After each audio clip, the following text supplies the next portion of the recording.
Xin chào anh em, The Silent Cat đã trở lại rồi đây. Có những nỗi đau không bao giờ biến mất, nó chỉ thay hình, đổi dạng rồi quay lại khi ta yếu đuối nhất. Silent Hill F chính là câu chuyện về thứ nỗi đau như thế, âm thầm, ám ảnh và tàn nhẫn. Một tựa game khai thác vẻ đẹp của cái chết. Không để anh em chờ lâu, chúng ta tiến thẳng vào game thôi nhé.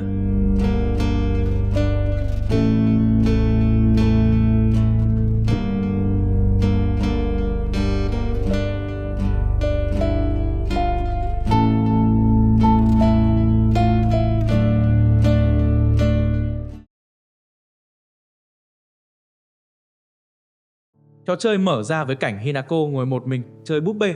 Chi tiết tưởng chừng đơn giản này lại gợi nhiều ý nghĩa. Cô bé bị cô lập trong chính thế giới của mình bởi những cô bạn trong lớp xa lánh cô chỉ vì Hinako thường chơi với con trai. Đây là lời gợi đầu tiên cho chủ đề bị ruồng bỏ và khác biệt, một trong những trục cảm xúc chính xuyên suốt trò chơi. Ngay sau đó là cuộc trò chuyện ngắn giữa Hinako và Junko, người chị cả trong gia đình. Không có nhiều lời, chỉ là một khoảnh khắc bình yên hiếm hoi. Hinako tặng cho Junko một chiếc chuông nhỏ, có lẽ là món quà chia tay trước khi chị rời thị trấn. Hành động này tuy nhỏ, nhưng về sau lại trở thành biểu tượng cảm xúc mạnh mẽ, gắn liền với mối liên hệ giữa hai chị em và giữa Hinako với ký ức mà cô không bao giờ thoát ra được. Không lâu sau, trò chơi chuyển sang cảnh người cha, ông Kanto, mắng chửi Hinako, thể hiện rõ tính cách gia trưởng, bạo lực và nghiện rượu. Ông ta so sánh cô với Junko, coi Hinako là nỗi thất vọng của gia đình. Sau trận cãi vã, Hinako rời khỏi nhà, bước xuống con đường dẫn vào thị trấn để gặp bạn bè, mở đầu cho chuỗi sự kiện sẽ kéo cô ngày càng xa rời thực tại. Trên đường đến tiệm Chizuruya, Hinako bị một chiếc xe chắn ngang đường khiến lối đi bị chặn. Cô buộc phải đi theo con đường tắt, len lỏi qua những khe tường hẹp giữa các ngôi nhà. Trong lúc đó, cô nghe được một đoạn hội thoại của hai người hàng xóm. Họ nói về một cái chết khủng khiếp, như thể bị trúng lời nguyền. Khi đi ngang qua nhà Sakuko, Hinako nghe thấy Sakuko liên tục lẩm bẩm gọi mình là kẻ phản bội. Dù vậy, cả hai vẫn hẹn gặp nhau tại tiệm Chizuruya. Đến nơi, Hinako thấy Su đã ngồi sẵn ở đó. Cả hai trò chuyện một lúc rồi Su đưa cho Hinako một hộp thuốc, nói là thuốc giảm đau đầu. Ngay sau đó, Rinko và Sakuko cũng đến. Tuy nhiên, có vẻ như Rinko tỏ ra không thoải mái khi thấy Su và Hinako thân thiết với nhau. Cuộc trò chuyện của cả nhóm đang diễn ra bình thường thì bất ngờ bị gián đoạn. Một làn sương dày kéo đến, kèm theo những bông hoa bỉ ngạn đỏ mọc lan ra khắp nơi. Sakuko bị tấn công, hoa đỏ mọc ra từ khắp cơ thể cô, khiến Hinako và những người còn lại hoảng loạn bỏ chạy. Trong lúc chạy trốn, Hinako bị dồn vào đường cùng. Khi tưởng như không còn lối thoát, một chiếc thang bất ngờ rơi xuống từ trên cao và giọng nói của người chị Junko vang lên. Nhờ đó, Hinako trèo lên và thoát khỏi thứ đang truy đuổi mình. Đến đây, Hinako bắt đầu sử dụng loại thuốc mà Su đã đưa với mục đích giảm cơn đau. Sau khi uống thuốc, cô tìm cách quay lại tiệm Chizuruya để tìm Su và Rinko. Trên đường đi, Hinako phải đối mặt với những con rối có cơ thể chằng chịt các vết khâu, di chuyển bất thường và liên tục truy đuổi cô. Sau khi thoát khỏi chúng, Hinako trở lại tiệm Chizuruya. Tại đây, Sakuko đã không còn dấu hiệu sự sống. Cơ thể cô bị bao phủ hoàn toàn bởi những bông hoa đỏ mọc ra từ khắp người. Hinako đưa thi thể của Sakuko vào bên trong tiệm, nơi mà Sakuko từng mơ ước được làm chủ và sống một cuộc đời bình yên. Lúc này, Hinako dần mất bình tĩnh sau khi chứng kiến cái chết của Sakuko.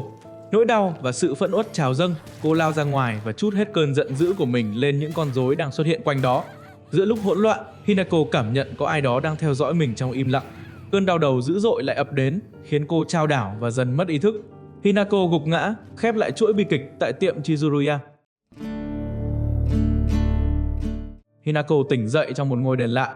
Không gian bao trùm bởi ánh sáng đỏ mờ và bầu không khí tĩnh lặng đáng sợ. Cô tiến đến bàn thờ và dâng lễ vật, nhưng ngay sau đó, những luồng khí đỏ bất ngờ xuất hiện, bao quanh khiến Hinako mất bình tĩnh. Tại đây, cô gặp một người đàn ông đeo mặt nạ cáo. Anh ta đưa Hinako đi sâu hơn vào trong ngôi đền. Sau khi lấy được một chiếc chìa khóa, Hinako chạy nhanh đến cánh cổng lớn để mở cửa. Ngay khi cánh cửa vừa mở, một thế lực vô hình bất ngờ hất văng cô ra xa, khiến Hinako ngã xuống và bất tỉnh. Khi tỉnh dậy, Hinako nằm trong vòng tay của Su. Từ đây, cả hai quyết định đi tìm Rinko tại nhà của cô ấy. Để đến được nơi đó, Hinako phải băng qua một cánh đồng phủ đầy sương mù. Sau khi thoát khỏi cánh đồng, Hinako và Su gặp lại Rinko, nhưng cuộc gặp này có vẻ khiến Rinko không thoải mái. Cả ba cùng bàn kế hoạch rời khỏi thị trấn, dự định vượt qua cây cầu sắt. Tuy nhiên, cây cầu đã bị phá hủy. Trước tình hình đó, Su đề xuất đi theo lối mòn phía sau nhà anh ta để thoát khỏi đây. Trước khi rời đi, Hinako và Rinko cùng xuống bếp để chuẩn bị một ít đồ dùng. Trong lúc bước xuống cầu thang, Hinako nhìn thấy con búp bê của mình với dòng chữ viết là cẩn thận với Rinko. Chưa kịp phản ứng, Rinko bất ngờ đẩy Hinako ngã từ cầu thang xuống, khiến cô bất tỉnh. Hinako lại tỉnh dậy trong ngôi đền tối, không gian quen thuộc nhưng u ám hơn trước. Tại đây, cô phải đối đầu với Sakuko, người bạn cũ này đã biến thành một sinh vật quái dị. Sakuko liên tục gọi Hinako là kẻ phản bội. Khi tình hình trở nên nguy cấp, Fogmat bất ngờ xuất hiện, ngăn cản và xua đuổi Sakuko đi, cứu Hinako khỏi tình thế hiểm nguy. Sau đó, hắn dẫn Hinako tiến sâu hơn vào trong ngôi đền. Tại đây, để đi tiếp, Hinako được yêu cầu thanh tẩy sự ô uế của bản thân bằng cách uống thứ chất lỏng mà Fogmat đưa cho. Trong khoảnh khắc, Hinako nhận ra thứ nước đó thực chất là dòng dung nham đang sôi, nhưng dù sợ hãi, cô vẫn quyết định uống. Hành động này khiến Hinako đau đớn tột độ. Ngay lúc ấy, con búp bê của Hinako xuất hiện, trên đó hiện lên dòng chữ cảnh báo, đừng tin gã mang mặt nạ cáo. Sau khi tỉnh dậy, Hinako được Su đỡ dậy. Rinko giả vờ trách móc rằng Hinako nên đi đứng cẩn thận hơn, như thể không có chuyện gì vừa xảy ra. Sau đó, cả ba tiếp tục lên đường. Trong lúc Hinako đi phía sau, cô vô tình nghe được cuộc trò chuyện giữa Su và Rinko. Trong cuộc nói chuyện đó, Rinko nói rằng Hinako đã chết và đang sống hạnh phúc ở thế giới bên kia. Con đường băng qua núi đã bị khóa, buộc Hinako phải đi tìm chìa khóa để mở lối đi. Trong lúc băng qua một căn phòng, Junko xuất hiện. Cô nói với Hinako rằng nên cẩn trọng với bạn bè của mình vì họ rồi cũng sẽ phản bội cô mà thôi. Sau khi tìm được chiếc chìa khóa, Hinako quay trở lại chỗ Su và Rinko. Cả hai khuyên Hinako nên nghỉ ngơi, nói rằng họ sẽ ra ngoài xem xét tình hình trước khi tiếp tục hành trình. Trong lúc nghỉ ngơi, Hinako lại rơi vào đền tối. Từ thời điểm này, Hinako tự tay giết chết những người bạn của mình, Su và Rinko và Sakuko. Cô từ bỏ tất cả, chấp nhận để bóng tối và nỗi tội lỗi nuốt chửng mình hoàn toàn. Sakuko chết trong bóng tối, Rinko bị dòng dung nham nuốt chửng, còn Su thì bị treo cổ. Cơn đau đầu lại kéo đến, khiến Hinako choàng tỉnh.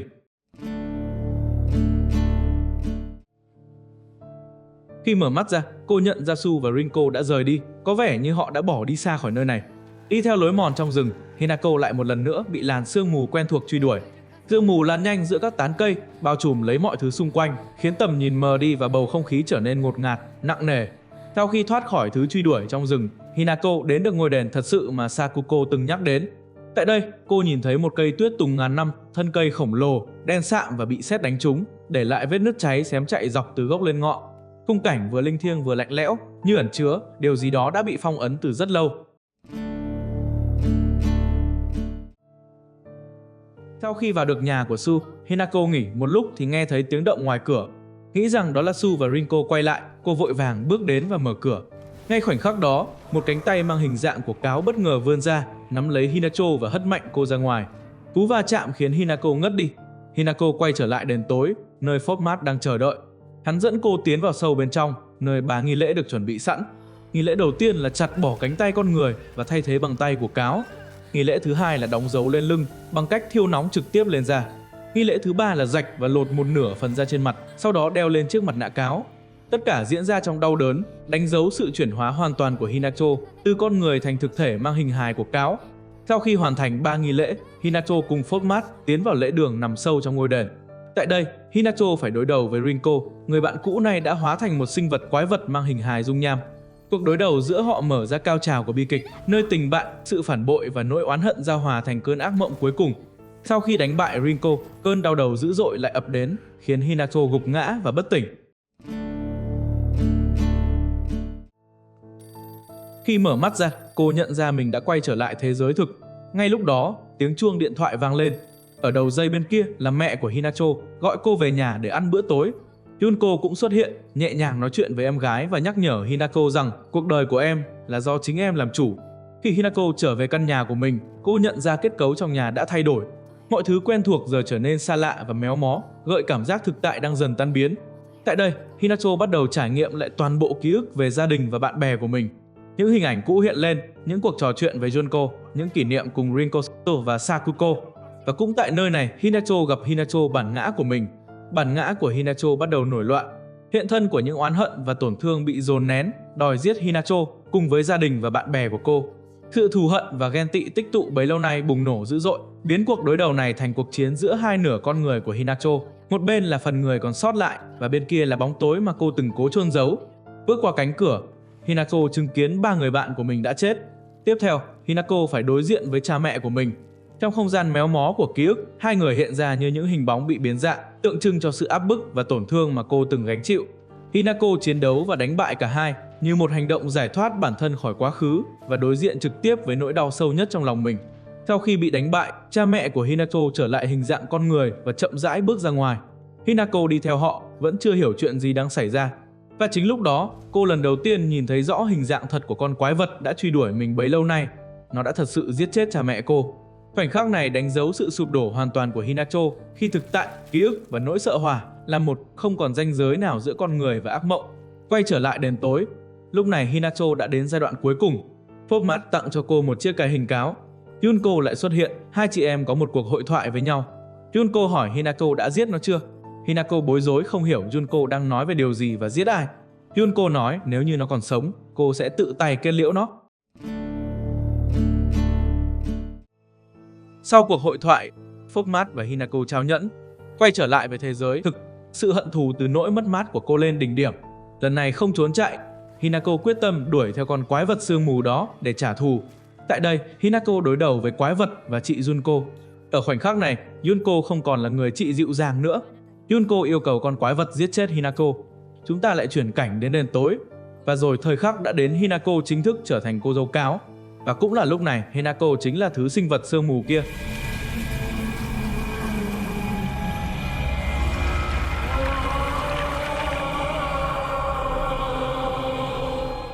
Trở lại với Hinako dạng người, lúc này Hinako đã bị dịch chuyển đến đêm tối.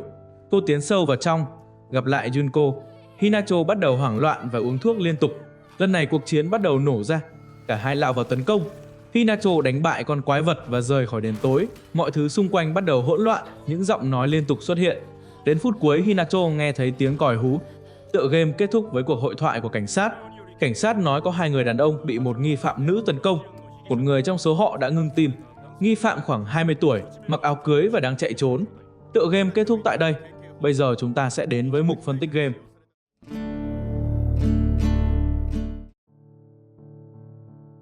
Hinako là nữ sinh trung học sống ở thị trấn Ebisugaoka, Nhật Bản trong những thập niên 1960. Môi trường gia đình chịu áp lực từ cha mẹ, cha có phần áp chế, mẹ hiền nhưng cam chịu. Mối quan hệ với chị gái Junko, chị đã rời nhà để kết hôn. Đây là hình mẫu người phụ nữ truyền thống. Quan hệ bạn bè với Surinko, Sakuko cùng chơi, cùng chia sẻ, nhưng cũng tiềm ẩn mâu thuẫn, ganh ghét, kỳ vọng. Khi nhỏ, Hinako từng là cô bé hoạt bát, vui tươi, nhưng lớn lên cô trở nên kiềm chế hơn, ít cười. Cô cảm thấy mình không giống các bạn gái khác, có xu hướng thích chơi cùng con trai, không thích bị bó buộc theo chuẩn mực. Bệnh đau đầu của Hinako, stress tinh thần là biểu hiện cho áp lực nội tâm. Trong một số phân cảnh, ta được biết Hinako phải đối mặt với một cuộc hôn nhân ép buộc, nhưng có thật sự là ép buộc không? Chúng ta hãy cùng phân tích nhé. Sau khi Hinako bỏ ra ngoài để đi tìm bạn bè, Hinako đi ngang nhà Sakuko. Tại đây ta thấy Sakuko luôn miệng nói Hinako là kẻ phản bội. Tại sao lại như thế? Chúng ta cùng đi sâu vào mối quan hệ này. Trong nhật ký đầu tiên của mình, Sakuko kể với chú thỏ đồ chơi Mr. Rabbit rằng cô vừa có người bạn đầu tiên là Shimiyu Hinako. Cô vừa vui mừng, vừa lo sợ bị bỏ rơi. Nỗi sợ bị quên lãng khiến cô hoang mang và lệ thuộc cảm xúc vào Hinako. Hinako hứa rằng sẽ không bao giờ rời bỏ Sakuko. Lời hứa ấy trở thành trụ cột tinh thần duy nhất mà Sakuko bám víu. Tuy nhiên, khi viết đến đoạn nếu Hinako phản bội thì sao? Chữ viết của Sakuko đột ngột trở nên méo mó, cuồng loạn, thể hiện tâm lý rạn nứt. Cuối cùng cô kết lại bằng lời đe dọa, nếu cậu phản bội tớ, cậu sẽ phải trả giá. Hinako tìm thấy một ghi chú từ bệnh viện tỉnh. Đó là giấy kết quả khám của Sakuko. Trong đó cho biết Sakuko có chứng tự kỷ nhẹ, khiến Sakuko có thể nghe thấy những thứ không có thật. Bên cạnh đó ta được biết Sakuko có chứng sợ bóng tối. Đó là lý do tại sao trong Dark Green, chúng ta thấy Hinako đã bỏ mặc Sakuko trong bóng tối, khiến cô sợ hãi và gào thét khủng khiếp. Ở khu vực trường học, ta thấy được Sakuko bị bệnh tim. Có lẽ sau khi Hinako bỏ mặc Sakuko trong bóng tối, Sakuko đã lên cơn đau tim và chết. Trong một tờ nhật ký của Sakuko đề cập đến việc Sakuko ghét môn thể dục. Cụ thể, Sakuko kể rằng cô ghét tiết thể dục, đặc biệt là cuộc chạy Việt dã sắp tới, vì tin rằng bạn bè chỉ muốn cười nhạo khi cô về cuối. Cô nhờ Rinko chạy chậm lại để cùng về đích và Rinko đồng ý. Khi hỏi Hinako từ chối với lý do là thành viên câu lạc bộ thể thao, nếu không cố gắng sẽ bị thầy cô mắng. Ban đầu Sakuko cố chấp nhận, nhưng rồi cô nghi ngờ lý do đó là giả dối, tin rằng Hinako thật ra xấu hổ và không muốn bị kéo lùi bởi mình. Trong cơn tức giận, cô viết rằng mong Hinako ngã và gãy hết xương, bộc lộ lòng ghen tị, tổn thương và oán hận đang âm ỉ. Đây là bước ngoặt tâm lý đầu tiên cho thấy Sakuko bắt đầu chuyển từ mặc cảm sang thù hận với Hinako. Ở nhật ký thứ hai, Sakuko thổ lộ nỗi sợ bóng tối, ẩn dụ cho nỗi cô đơn và tự ti. Cô cảm thấy bị cả lớp xem là đứa kỳ quặc, và tin rằng Hinacho cũng nghĩ như thế, dù Hinacho từng là người bạn thân nhất. Cơn ghen và cảm giác bị phản bội khiến Sakuko bắt đầu thù ghét Hinacho, chuyển từ tổn thương sang oán hận sâu sắc. Đây là bước trượt tâm lý thứ hai, nối tiếp sau bức thư chạy Việt dã, cho thấy Sakuko đang mất niềm tin và bị ám ảnh bởi Hinako, mở đường cho mối thù định mệnh sau này. Tờ nhật ký thứ 3, Sakuko kể về nguồn gốc gia đình mình, dòng họ phụng sự đền Senatsugi qua nhiều đời, nhưng truyền thống này đang mai một. Theo mẹ cô xem, việc làm trụ trì là vô ích và lỗi thời, trong khi ông nội tin rằng truyền thống sẽ kết thúc cùng thế hệ của ông. Trái lại, Sakuko lại yêu kính đền, thích nghi lễ thanh tịnh và ước mơ nối nghiệp làm trụ trì. Đoạn này cho thấy đức tin và lòng sùng đạo của Sakuko, đồng thời đặt nền cho mối liên kết giữa cô và thần Tsukumogami. Ngoài ra còn một bức thư mà mẹ Sakuko gửi lời xin lỗi đến giáo viên của Sakuko trong buổi đi dã ngoại. Và xin lỗi vì Sakuko hoảng sợ trong bóng tối, giải thích rằng con gái từ nhỏ đã sợ bóng tối và tưởng rằng đã vượt qua, nhưng chứng sợ lại tái phát. Và mắng con gái vì mất mặt dù vẫn cố gắng tỏ ra lịch sự trong thư. Đoạn này phản ánh sự thiếu thấu hiểu và áp lực gia đình, nguyên nhân khiến Sakuko càng thu mình và bất ổn hơn, đồng thời lý giải vì sao bóng tối trở thành biểu tượng sợ hãi, gắn liền với cô trong Silent Hill. Vậy tại sao Sakuko lại gọi Hinako là đồ phản bội? Chúng ta cùng đến với cuộc đụng độ đầu tiên tại Dark Ruin, nơi Sakuko hiện thân là một con quái vật. Trong lúc giao chiến, Sakuko luôn gọi Hinacho là kẻ phản bội vì đã bỏ rơi cô một mình. Trong phân cảnh Sakuko bị nhốt, cô đã nói rằng Hinacho đã từng hứa sẽ luôn bên cạnh cô. Nhưng có lẽ giờ đây, Hinacho đã sẵn sàng bỏ lại hết những ký ức, tuổi thơ, bạn bè, gia đình của mình để chấp nhận cuộc hôn nhân. Từ đó khiến cho Sakuko cảm thấy bị ruồng bỏ và nói Hinacho là kẻ phản bội. Về cô bạn Rinko, cô khó chịu vì sự gần gũi của Su và Hinacho.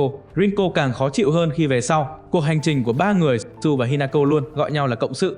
Về nhật ký của Rinko, ta thấy ban đầu nội dung của nhật ký là an ủi và động viên Hinacho. Nhưng có điều gì đó thay đổi, lộ rõ bản chất của Rinko, kiêu ngạo, đố kỵ, giả tạo. Rinko tỏ ra thương hại và xem thường cả Hinacho và Sakuko. Rinko không thật sự quan tâm Hinacho và Sakuko, mà chỉ thể hiện lòng tốt để tự tâng bốc bản thân, coi việc giúp đỡ Hinacho và Sakuko như cách để chứng minh mình vượt trội hơn. Đỉnh điểm là cô so sánh như một người chủ nuôi thú cưng. Trong phân cảnh Hinako băng qua cánh đồng phủ đầy sương mù, tại đây Hinako tìm thấy những mảnh giấy trên bù nhìn. Chúng chủ yếu là những câu nói, chửi rủa Hinacho từ Rinko. Rinko là hình mẫu điển hình của sự giả nhân giả nghĩa, được nuôi dưỡng trong môi trường áp lực học đường. Ở bên ngoài, cô là lớp trưởng gương mẫu, dịu dàng, luôn quan tâm và giúp đỡ bạn bè. Nhưng những tài liệu ẩn trong Silent Hill ép lại phơi bày bản chất thật sự đầy ngạo mạn và tự lừa dối của cô. Rinko không giúp đỡ người khác vì lòng tốt mà vì cảm giác được vượt trội. Cô xem việc chăm sóc Hinacho và Sakuko như một cách để chứng minh mình cao quý hơn, bình thường hơn và được yêu quý hơn, giống như người chủ nuôi thú cưng thương hại hai con vật yếu ớt. Qua những dòng chữ dần trở nên méo mó, Rinko hiện lên như một người lấy lòng tốt làm công cụ tô vẽ bản ngã, tìm kiếm sự ngưỡng mộ từ bạn bè, thầy cô và cả cha mẹ. Trong mắt cô, Hinacho và Sakuko chỉ là phông nền cho sự hoàn hảo giả tạo của mình. Cô thương hại họ nhưng cũng khinh thường họ, và chính thái độ này biến sự quan tâm thành một dạng bạo lực tinh thần được che đậy dưới nụ cười tử tế. Qua những tài liệu ta biết, Rinko thích Su. Hai đoạn nhật ký này của Rinko hé lộ một khía cạnh hoàn toàn khác của cô lớp trưởng tưởng chừng hoàn hảo, một cô gái đang vật lộn với lòng đố kỵ và khao khát được yêu thương. Ở phần đầu, Rinko thể hiện sự rung động nhẹ nhàng với Su. Cô biết rằng khoảng cách địa lý khiến giấc mơ được đi học về cùng nhau không thể thành hiện thực, nhưng chỉ cần vài phút được ở cạnh cậu sau giờ học cũng đủ khiến cô hạnh phúc. Đây là một cảm xúc rất trong sáng và thật lòng, phản ánh khát khao gần gũi, tình cảm đơn phương của tuổi học trò. Tuy nhiên, đến đoạn tiếp theo, giọng văn bỗng biến dạng, nét chữ trở nên nguệch ngoạc, lời nói chuyển sang cay độc. Khi thấy Hinako đi cùng Su, cơn ghen ghét trong Rinko bùng nổ. Cô gọi Hinacho là con rán bẩn thỉu, chế giễu việc hai người nói chuyện riêng và cảm thấy bị gạt ra ngoài. Từ đó, Rinko đánh mất vẻ dịu dàng thường thấy để lộ bản chất ích kỷ, chiếm hữu và tự tôn. Hai mảnh nhật ký này phản ánh sự rạn nứt trong hình tượng cô bạn tốt mà Rinko luôn cố gắng duy trì. Cảm xúc của cô không còn là tình cảm trong sáng, mà là một thứ tình yêu pha lẫn kiêu ngạo và tổn thương, nơi Hinacho, người bạn mà cô từng xem thường, lại vô tình trở thành mối đe dọa khiến chiếc mặt nạ đạo đức của Rinko nứt vỡ. Nhưng cho dù vậy, trong phân cảnh Rinko bị nhốt trong lồng, xung quanh là dung nham, Rinko có đề cập đến việc Hinako phản bội Su, chứng tỏ cô biết Su thích Hinako. Rinko có lẽ đã từ bỏ theo đuổi Su để Su có thể đến với Hinako, nhưng đến cuối cùng Hinako lại chọn chấp nhận cuộc hôn nhân. Một lần nữa, Hinacho lại trở thành kẻ phản bội. Trong cuộc đối đầu với Rinko dạng quái vật, Rinko vừa tấn công vừa buông, nhưng lời lẽ cay độc đến tận xương tủy, nhưng rồi vẫn bị Hinacho đánh bại. Về phần Su, anh là bạn thuở nhỏ của Hinacho, xuất thân gia đình thầy thuốc, tính cách chu đáo nhưng bốc đồng ở tuổi mới lớn. Su đưa Hinako thuốc đỏ do anh làm ra để giảm đau đầu do căng thẳng, Đây là điểm rẽ đầu tiên đẩy mọi thứ chệch quỹ đạo. Thuốc được làm từ hạt nghiền của loài thực vật Hakokusu rồi bào chế thành viên nhỏ màu đỏ. Hakokusu trong tài liệu được gọi là Flower of the Gods, hoa của các vị thần. Nó được biết là cây thuốc có khả năng khiến người dùng giao tiếp với thần linh, thăm vùng đất của họ, thức tỉnh năng lực tiềm ẩn. Hakokusu rất khó trồng, đòi hỏi môi trường đặc biệt, hiếm khi xuất hiện hoang dã, nhưng nó đã được trồng ngay sau nhà Su. Động cơ bề mặt bảo vệ Hinacho, giữ mọi thứ như xưa, đưa thuốc để giúp cô vượt khủng hoảng. Mặt tối, tình cảm sở hữu, thiếu tôn trọng quyền tự quyết của Hinacho, nghĩ cho cô ấy thay vì lắng nghe cô ấy. Tam giác quan hệ, Rinko thường chen vào tương tác Hinako và Su, tạo ma sát ngấm ngầm. Rinko là bạn chung chứ không hẳn phản diện, nhưng sự ghen tuông, đố kỵ đã khuếch đại căng thẳng. Trong kết thúc đầu tiên, khi Hinako bỏ trốn, Su đã nói những lời xin lỗi vì đã đưa cho Hinako thứ thuốc mà mình không nắm rõ tác hại của nó. Dẫn đến việc ở cuối kết thúc đầu tiên, do tác dụng của thuốc đã làm Hinako trở nên điên loạn và sát hại một người đàn ông. Bên cạnh đó còn có một người đàn ông khác ngưng tim.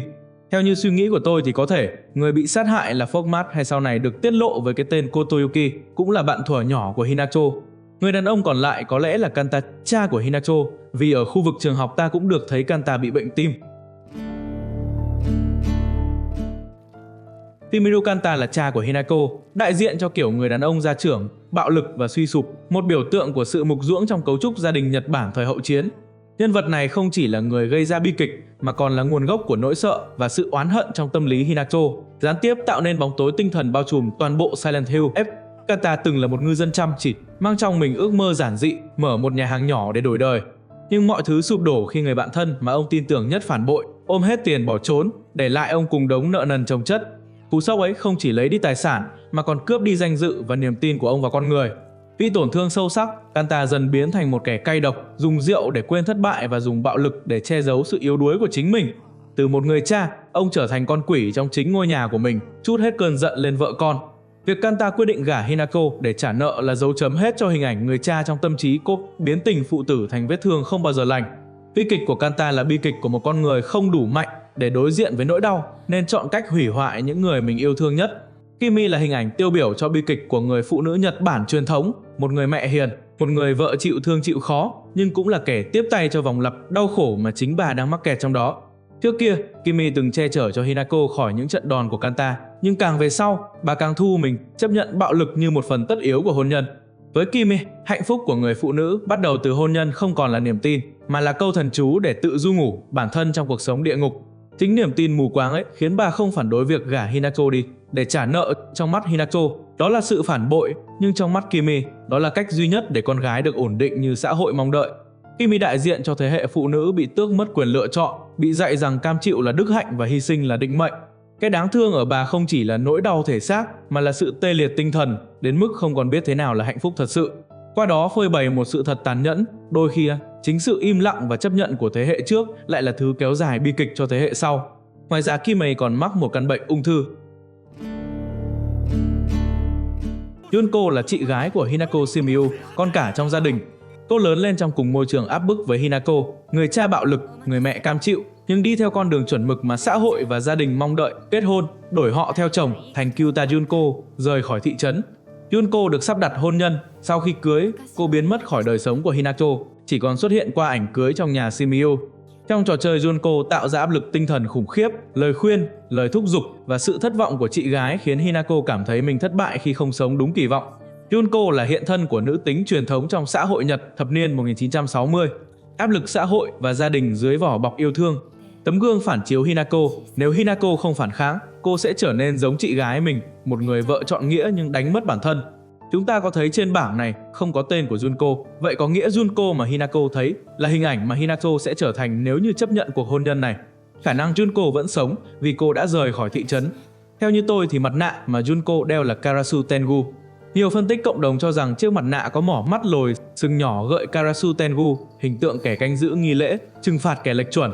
Vậy nên chúng ta mới thấy phân cảnh Junko tự tay sai khiến Shiromuku là Hinako dặn cáo sau này hóa thành sát hại bản thể Hinako.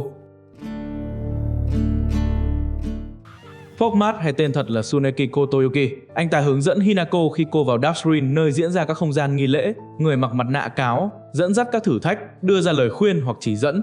Anh ta dẫn cô qua các phòng, thử thách và đặt ra điều kiện cho cô phải làm gì đó, hy sinh điều gì đó, hoặc hoàn thành nghi lễ để được chấp nhận. Theo như ta thấy, Toàn bộ nghi lễ là cách mà Hinako từ bỏ gia đình, bạn bè và tuổi thơ của mình. Anh ta thuyết phục Hinako rằng mọi việc làm của mình, hy sinh chỉ dẫn là vì hạnh phúc của cô. Trong một phân cảnh, thần cáo Shichibi là thứ đã chiếm hữu cô Toyuki. Cô Toyuki gặp Hinako lúc nhỏ khi anh ta bị một con cáo tấn công. Hinako xuất hiện và cứu anh. Từ đó cô Toyuki đem lòng yêu Hinako và hứa rằng sẽ cưới Hinako. Cô Toyuki làm tất cả chỉ để lấy được Hinako làm vợ. Nhưng rồi anh nhận ra anh chỉ đang muốn chiếm hữu Hinako chứ không hề để ý đến cảm xúc của cô. Trong kết thúc đầu tiên, Hinako quay trở lại nhà cha mẹ, hy vọng được đón nhận. Nhưng cha mẹ từ chối, họ nói rằng cô không còn chỗ trong ngôi nhà này nữa. Trong cơn tuyệt vọng, Hinako dạng người chứng kiến Hinako dạng cáo nhưng đã trở thành một hình dạng Shiromoku, tấn công và giết cha mẹ mình. Hình ảnh này gợi lên sự xung đột tâm lý, phần Hinako con người chống lại phần bị đánh bại, bị thao túng, biến dạng do thuốc. Có trận đấu với bản thân, Hinako dạng người chiến đấu để loại bỏ phần quái vật mà cô đại diện. Ending tiết lộ rằng hiệu ứng của thuốc đỏ là nguyên nhân gây ra ảo giác, tâm thần, mà mọi sự việc trong game là do một cơn hoang tưởng, ảo giác do thuốc gây ra. Hinako trong thực tế là người phụ nữ khoảng 20 tuổi, đang sống trong tình trạng bỏ trốn sau khi gây ra vụ thảm sát trong đám cưới. Được biết trong đám cưới có một người đàn ông bị sát hại và một người đàn ông bị ngưng tim. Theo những gì ta được trải qua, đó có thể là cô Toyuki. Hinako điên loạn do thuốc nên đã quay sang sát hại anh ta. Còn một người đàn ông bị ngưng tim, đó có lẽ là Kanta. Vì ông bị bệnh tim, sau cú sốc ông đã lên cơn đau tim và ra đi. Trốn chạy chỉ dẫn đến tự hủy hoại. Hinako không đủ sức đối diện thực tế nên viên thuốc trở thành lối thoát. Nhưng sự thoát ấy không mang lại bình yên, nó dẫn đến ảo giác, biến dạng bản thân và hành động tàn khốc. Kẻ thù lớn nhất là chính mình, cuộc chiến không phải chống lại người khác mà là chiến đấu với bản ngã bị thương, bị vấy bẩn, phần mà Hinako muốn giấu, muốn tiêu diệt. Không thể về nhà khi nhà đã chết. Trở về nhà tưởng là điểm tựa, nhưng ở đây nó là nơi giết chết hy vọng và danh tính. Khi mối quan hệ gia đình đã hư hại, không còn chỗ cho người yếu đuối trở về. Sự tỉnh táo là khởi đầu của sự thay đổi. Trong kết thúc thứ hai, Hinako trong quá trình xuyên game đã tiếp xúc nhiều lần với format cô Toyuki và bị ảnh hưởng quyền lực siêu nhiên của dòng cáo. Trong kết thúc này, khi đến phần lễ cưới, cô chấp nhận vai trò hôn nhân, tức là từ bỏ phần đang chống lại và tuân theo ý muốn gia đình, xã hội, truyền thống. Sau khi Hinako dạng cáo dùng Agurano Hotei-sama để thanh tẩy ô uế quá khứ của mình. Đến đây cô chính thức xóa bỏ đi bản thể quá khứ đại diện cho tuổi thơ, bạn bè và gia đình mình. Một lúc sau Su xuất hiện. Anh tiết lộ lý do đưa thuốc cho Hinako là vì tác dụng của nó cho phép Hinako trải nghiệm lại hết quá khứ về bạn bè, gia đình và tuổi thơ của mình. Và cũng chính thứ thuốc đó đã chia Hinako làm hai bản thể, một bản đại diện cho quá khứ và một bản đại diện cho tương lai. Lý do mà Su làm thế là bởi vì anh muốn ở bên Hinako mãi mãi là cộng sự. Nhưng đây cũng chính là sai lầm của Su, anh thích Hinako nhưng lại không thổ lộ, cho tới khi cô Toyuki đến, anh lại chạy ra ngăn cản. Thứ thuốc Su đưa cũng nhằm để ngăn cản lễ cưới giữa Hinako và cô Toyuki. Sau cùng Su cảm thấy đau khổ, tuyệt vọng, giằng xé nội tâm dần chi phối anh và rồi Su trở thành Tsukumogami. Khi một người bị biến đổi cưỡng bức hay bị sử dụng làm công cụ cho một thế lực siêu nhiên, cảm giác bị mất kiểm soát, bị phản bội bản thân hoặc không còn là chính mình là điều rất có thể xuất hiện. Sau khi đánh bại Su, anh từ bỏ cảm xúc của mình với Hinako để cho cô ấy đến với cô Toyuki, cho thấy Su có cảm giác hy sinh, hối hận, chấp nhận chịu tổn thất để bảo vệ Hinako hoặc để tránh làm cô tổn thương hơn nữa. Cuối cùng Su và cô Toyuki hòa giải và làm bạn với nhau. Cả hai đều yêu Hinako, nhưng kết thúc này cả hai chỉ nghĩ đến việc chiếm hữu Hinako mà không quan tâm đến cảm xúc của cô, xem Hinako như một món hàng. Kết thúc thứ hai là bi kịch của sự đầu hàng trước số phận khi Hinako sau bao đau khổ và phản kháng, cuối cùng chọn chấp nhận hôn nhân như một cách trốn khỏi nỗi đau thay vì đối mặt với nó. Về ngoài, đây là một đám cưới linh thiêng, nhưng thực chất là nghi lễ chôn vùi bản ngã, nơi Hinako đánh mất con người thật để trở thành hình mẫu con ngoan mà xã hội mong muốn. Hình ảnh gương mặt cô bị bỏ lại cùng tiếng hét, tôi không muốn trở thành như mẹ. Khắc họa rõ nỗi tuyệt vọng bị in sâu trong truyền thống, cho thấy sự phục tùng đôi khi còn đáng sợ hơn cả cái chết. Thông điệp mà ending này để lại là lời cảnh tỉnh khi con người đánh đổi tự do để đổi lấy sự yên bình giả tạo, họ không còn sống cho chính mình nữa. Bài học sâu xa là chấp nhận không phải lúc nào cũng là lối thoát, đôi khi nó là hình thức tinh vi nhất của tự hủy hoại chính mình. Trong kết thúc thứ ba, dấu mốc của sự phản kháng và tự do cá nhân, nơi Hinako cuối cùng dám nói không với định mệnh và những áp đặt vô hình trói buộc cô suốt cuộc đời. Sau khi từ chối cuộc hôn nhân cưỡng ép với cô Toyuki, Hinako đối đầu trực diện với cô Toyuki, anh hóa thành Shichibi, biểu tượng của dòng tộc, của truyền thống và của xã hội bảo thủ muốn kiểm soát người phụ nữ. Sau khi chiến thắng Su và cô Toyuki, có một cuộc hội thoại ngắn. Su đã gọi cô Toyuki là cộng sự và hẹn ngày gặp lại. Vì Hinako đã dũng cảm dám đứng lên quyết định số phận của mình, khi đó Su đã xuất hiện và giúp cô. Số phận của bản thân phải do bản thân ta quyết định, không có một vị thần hay tín ngưỡng nào quyết định được số phận của bản thân ta. Hinako đã sống đúng với bản chất của mình, và đó mới là chiến thắng thật sự, chiến thắng của ý chí, của bản thân và của người phụ nữ dám đứng lên chống lại định mệnh. Cảnh sau đó là một radio nói về một vụ mạch nước phun trào khiến nó giải phóng các khí độc hại và người dân phải sơ tán. Có lẽ chính nguyên nhân này khiến cho người dân ở đây bị ung thư và bị các bệnh về da. Trong kết thúc thứ tư, được tiết lộ rằng Hinako không phải chỉ là một cô gái bình thường, cô là một đứa trẻ hiếm có mang sức mạnh thần linh. Việc này là gốc rễ của lý do vì sao dòng họ Cáo bắt buộc cô phải trở thành cô dâu để gìn giữ quyền lực. Điều này lý giải nguồn gốc lời nguyền, áp lực cô gánh chịu xuyên suốt game không chỉ vì truyền thống gia đình mà là vì một định mệnh siêu nhiên được đặt lên Hinako. Thay vì tiêu diệt lẫn nhau thì trong ending này cả hai đã hòa giải với nhau, chấp nhận rằng cả hai phần là một thể thống nhất trong cô. Tổ tiên gia tộc Cáo xuất hiện để bảo vệ truyền thống và quyền lực, là lực lượng siêu nhiên chi phối mối quan hệ giữa Hinako và Kotoyuki. Trong trận chiến cuối, Hinako cùng cả hai bản thể đấu với tổ tiên gia tộc Cáo là Kyuubi và linh hồn chi phối bên trong, búp bê là Tsukumogami để phá bỏ lời nguyền. Sau khi cả hai Hinako đã chiến thắng hai tín ngưỡng, cả hai trở lại Ebisu Goken. Kotoyuki rời đi. Hinako và Kotoyuki hứa rằng nếu muốn, họ sẽ gặp lại trong tương lai, nhưng lần này sẽ là mối quan hệ dựa trên sự tự do và lựa chọn, không ai ép buộc ai. Thị trấn Ebisugoka được giữ nguyên, không bị phá hủy hoàn toàn, không có sự sơ tán như ending trước, nó trở lại trạng thái lặng yên. Sau đó là cảnh Hinako người và Hinako Cáo ngồi ở mái đền, nói về tương lai, lên kế hoạch mới, không còn ràng buộc bởi số phận hay truyền thống nữa. Tự do thật sự là được lựa chọn, không phải bị ép buộc. Hinako không chấp nhận truyền thống áp đặt, nhưng cô cũng không chọn nổi loạn cực đoan, cô chọn hòa hợp, khẳng định rằng sự tự do lớn nhất là làm chủ bản thân. Hòa hợp bản ngã, không loại trừ, Hinako chấp nhận cả phần xấu, phần quá khứ, phần áp lực, để chúng không phải là kẻ thù mà là một phần trong con người. Khi tâm hòa hợp, tự do đến truyền thống và áp lực có thể bị thay đổi, không bất biến. Dòng tộc Cáo và lời nguyền không phải là thứ không thể thay đổi. Quyền lực xã hội, áp lực gia đình có thể bị chất vấn và lật ngược. Quá khứ không cần bị xóa bỏ để tiến về tương lai. Hy vọng từ khởi đầu mới, kết thúc này không đóng chặt, nó mở ra một bước mới, không phải hạnh phúc tuyệt đối, nhưng là niềm tin rằng cô có quyền viết tiếp câu chuyện của mình. Trong kết thúc thứ 5, cái kết UFO thường không mang ý nghĩa cốt truyện nghiêm túc, chúng giống như phụ lục hài hước, một cách để nhà phát triển đùa với người chơi, phá vỡ không khí nặng nề. Silent Hill ép tiếp tục truyền thống này. Khi bạn đã trải qua các cái kết chính, được xem là cốt truyện thật hoặc chính thức, cái kết UFO là một cách giải tỏa cho người chơi, cho phép nhìn trò chơi theo cách nhẹ nhàng hơn, hài hước hơn, đôi khi rất chống chế với những nỗi u ám mà trò chơi mang lại.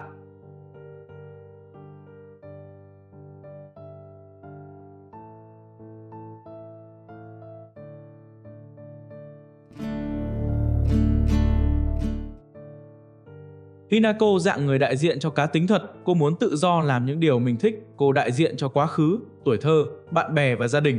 Hinako dạng Cáo, cô mong muốn yêu và được yêu như chính mình. Cô đại diện cho tương lai, chấp nhận buông bỏ tuổi thơ, bạn bè, gia đình. Để có được vai diễn mà xã hội áp đặt trở thành một con người mới, những cái giá phải trả là sự tự do. Xuyên suốt trò chơi ta biến đổi qua hai thế giới mỗi khi Hinako dạng người ngất đi. Một bên níu kéo lại quá khứ và tuổi thơ, một bên buông bỏ mọi thứ. Game cho thấy rằng đeo mặt nạ không phải là tội lỗi, vì đó là cách ta sinh tồn. Nhưng nếu quên mất mình là ai dưới lớp mặt nạ đó, ta sẽ bị nuốt chửng. Tự do không phải là vứt bỏ mọi mặt nạ, mà là biết khi nào cần đeo và khi nào nên tháo xuống. Trong xã hội hiện đại, ai cũng phải đeo mặt nạ để tồn tại, ở nơi làm việc, trong các mối quan hệ hay trên mạng xã hội. Nhưng ta cần nhớ rằng, giữ lại phần chân thật cho riêng mình chính là cách không đánh mất bản thân.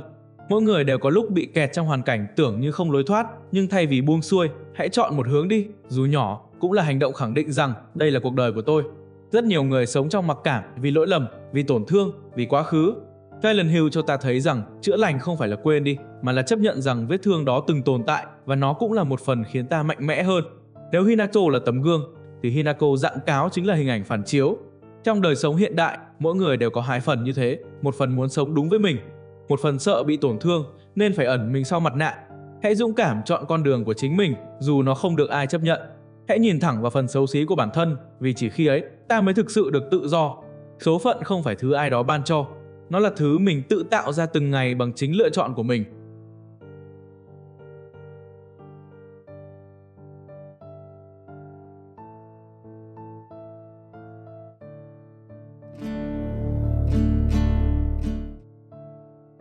Thị trấn Ebisugaoka là bối cảnh trung tâm của Silent Hill F, một địa danh hư cấu nằm ở vùng núi Nhật Bản vào thập niên 1960, được xây dựng dựa trên thị trấn thật Kanayama, Ueno, tỉnh Gifu. Đây không chỉ là khung cảnh vật lý mà còn là linh hồn của trò chơi, một nhân vật ẩn, phản chiếu ký ức, tội lỗi và đức tin của con người qua nhiều thế hệ. Ban đầu, Ebisugaoka là một thị trấn thịnh vượng nhờ khai thác than và công trình thủy điện, biểu tượng là cây cầu sắt lớn. Nhưng khi kinh tế suy tàn, tín ngưỡng cổ xưa bị lãng quên, thị trấn bắt đầu trượt vào bóng tối, trở thành nơi giao thoa giữa thực tại và ác mộng. Theo ghi chú, vụ mạch nước phun năm 1945 là sự kiện đánh dấu bước ngoặt lịch sử của Ebisugaoka. Một onsen geyser đột ngột phun trào tại khu Iwasimiru, phun nước cao hơn 30 mét, kèm theo khí hydrogen sulfide độc hại và hàm lượng arsenic cực cao. Nhiều người dân ngộ độc, cây cối chết rụi và chính quyền phải niêm phong khu vực. Đối với dân địa phương, sự kiện ấy không chỉ là thiên tai mà là lời cảnh báo của dòng nước, một thực thể huyền thoại được cho là trú ngụ dưới lòng đất, phun nọc độc khi bị xúc phạm. Từ đó hình thành nên tín ngưỡng. Khi niềm tin ấy phai nhạt, lời nguyền được cho là trỗi dậy, khiến Ebisugaoka biến đổi, sương mù lan tràn, hoa đỏ mọc khắp nơi và cấu trúc Dark Green, đèn tối là xuất hiện. Chính tại đây, Shimiyu Hinacho, cô gái trung tâm câu chuyện, phải đi qua những con phố hẹp, đồng ruộng và ngôi trường bỏ hoang, tìm hiểu bí mật về quá khứ của thị trấn. Trong hành trình ấy, Ebisugaoka dần bộc lộ bản chất thật, một tấm gương của ký ức tập thể, nơi mỗi con hẻm, cây cầu và ngôi đền đều lưu lại tội lỗi và sự sợ hãi của con người. Ở các kết thúc khác nhau, Ebisugaoka cũng thay đổi. Nếu Hinacho hòa giải được bản thể người và cáo, thị trấn được thanh tẩy và trở lại yên bình. Nếu thất bại, thị trấn bị bỏ hoang hoặc tiêu diệt bởi khí độc và thảm họa.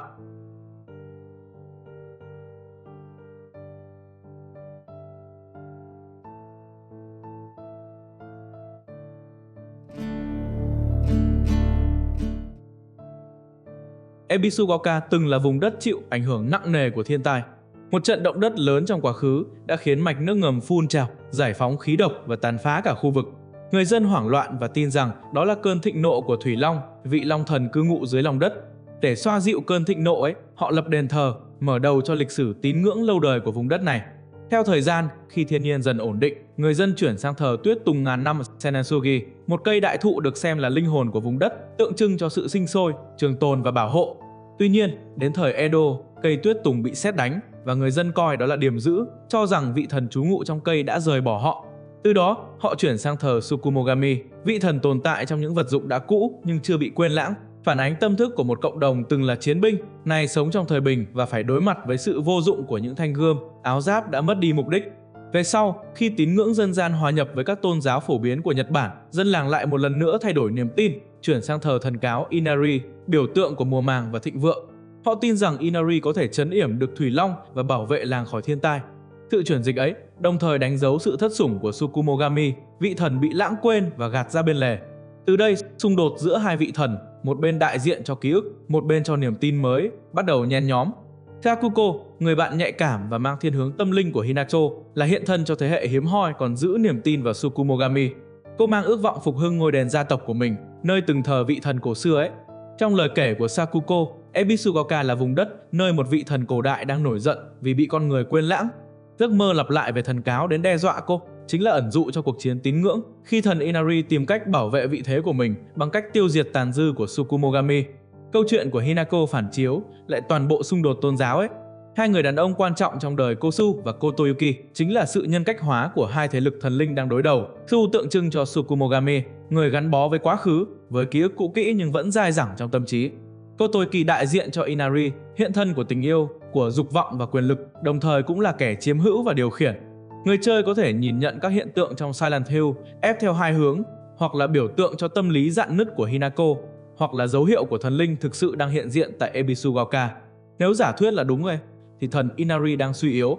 Người dân hiện đại chỉ còn thắp nhang ở những tượng nhỏ quanh nhà như một thói quen, không còn thực hành nghi lễ truyền thống. Bên cạnh đó, xã hội hiện đại đã giải thích được các hiện tượng tự nhiên, Thủy Long chỉ còn là hình ảnh ẩn dụ, không còn sức mạnh tín ngưỡng. Theo ghi chép cổ, để duy trì mối liên kết giữa thần thánh và phàm nhân, gia tộc thờ Inari phải chọn một cô gái làm tân nương của thần mỗi vài thế hệ. Hinako chính là người được chọn. Tài liệu y học cho thấy Kotoyuki có sự thay đổi tính cách sau khi bị cáo tấn công. Trong khi đó, Tsukumogami, nhân lúc Inari suy yếu, đã chọn Su làm kẻ phá hôn nhân. Những viên thuốc Su đưa cho Hinako được nghiền nát từ hạt của loài Hakokusu, có khả năng thức tỉnh tiềm thức và khiến người dùng đối diện với bản ngã thật. Tsukumogami cũng nhiều lần hiện diện qua con búp bê cũ, giọng nói trong tiềm thức liên tục cảnh báo Hinako về sự lừa dối của thần cáo. Khi Hinako từ chối hôn nhân với cô Toyuki và chọn đi theo Su, thị trấn Ebisugaoka lại rung chuyển bởi động đất và cột nước phun trào, những hình ảnh tái hiện cơn thịnh nộ của Thủy Long. Điều này biểu thị sự thất bại của nghi lễ khi Inari không còn đủ sức trấn áp Thủy Long và thế giới thực bắt đầu sụp đổ cùng linh giới. Tín ngưỡng Ebisugaoka là tấm gương phản chiếu tâm hồn con người nơi đây, sự chuyển dịch giữa các thời đại, giữa chiến tranh và hòa bình, giữa niềm tin và sự lãng quên. Silent Hill F đã khéo léo biến cuộc xung đột thần linh này thành ẩn dụ cho sự tan rã bản ngã của Hinako, một tâm hồn bị xé toạc giữa ký ức, tội lỗi và tình yêu.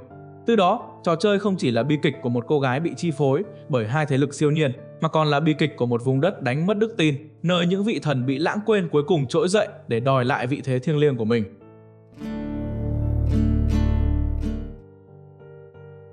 Các ký ức Hinako tạo thành một chuỗi tự sự nội tâm phức tạp, hé lộ hành trình trưởng thành đầy bi kịch của Hinako, một cô gái bị xã hội, gia đình và chính bản thân mình chối bỏ. Ngay từ nhỏ, Hinako đã bộc lộ nỗi đau vì không được chấp nhận như con người thật của mình. Cô bị bạn bè xa lánh chỉ vì chơi với con trai, bị ép phải chọn giữa hai cực giới tính trong khi cô chỉ muốn tự do. Con ghét con gái, con muốn làm con trai là lời phản kháng đầu tiên, đánh dấu khủng hoảng bản dạng giới tính và sự cô lập xã hội.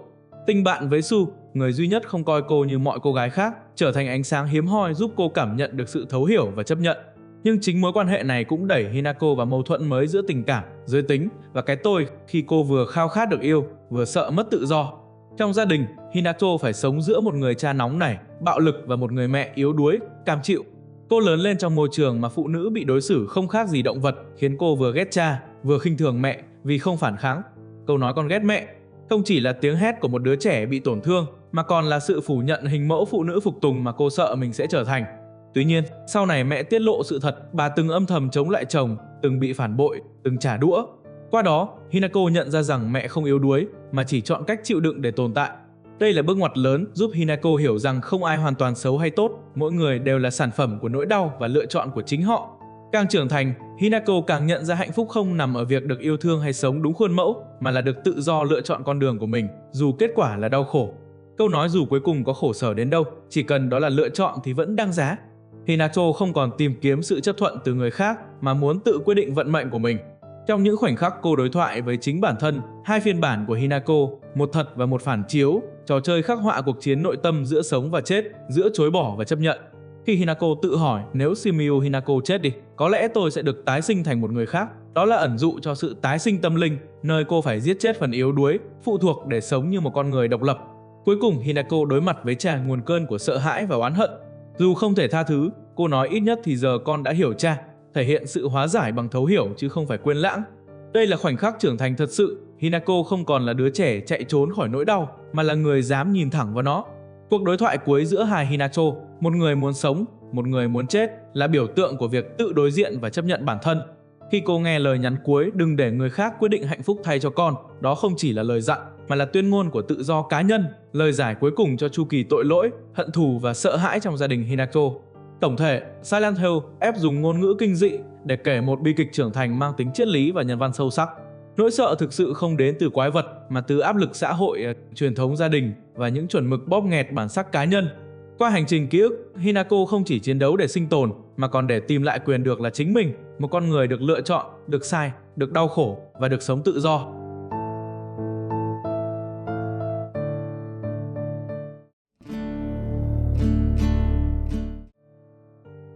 Silent Hill F không chỉ là một câu chuyện kinh dị, mà là tấm gương phản chiếu nỗi đau, sự cô đơn và khát vọng được thấu hiểu của con người. Trong suốt hành trình của Hinako, ta thấy một cô gái bị bóp nghẹt bởi định kiến, bởi những áp lực vô hình từ gia đình và xã hội. Những bông hoa đỏ không chỉ là ký sinh trùng tàn phá cơ thể, mà còn là biểu tượng cho nỗi sợ hãi và tổn thương sâu trong tâm hồn. Những vết thương mà nếu không được đối diện, sẽ tiếp tục sinh sôi và nuốt chửng chính bản thân ta. Silent Hill ép cho ta thấy, nếu chạy trốn nỗi đau, ta sẽ bị nó chiếm lấy. Nhưng nếu dám nhìn thẳng, đối diện và thấu hiểu, nỗi đau ấy có thể trở thành sức mạnh để ta bước tiếp. Hinako không chỉ là một bi kịch cá nhân, mà là hình ảnh của cả một thế hệ lạc lõng giữa truyền thống và khát vọng tự do. Và cuối cùng, đôi khi là con quái vật thật sự không đến từ thế giới bên ngoài, mà đến từ chính bên trong bản thân ta.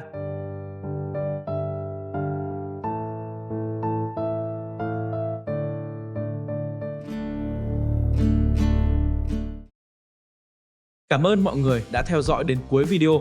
Nếu bạn cũng cảm nhận được nỗi buồn, sự ám ảnh hay thông điệp sâu sắc trong Silent Hill F, hãy để lại bình luận chia sẻ suy nghĩ của bạn nhé. Đừng quên nhấn like, subscribe và bật chuông thông báo để không bỏ lỡ những video phân tích tiếp theo. Mình là The Silent Cat. Hẹn gặp lại các bạn trong hành trình tiếp theo. Chúc mọi người một ngày Chủ nhật vui vẻ bên gia đình và bạn bè nhé!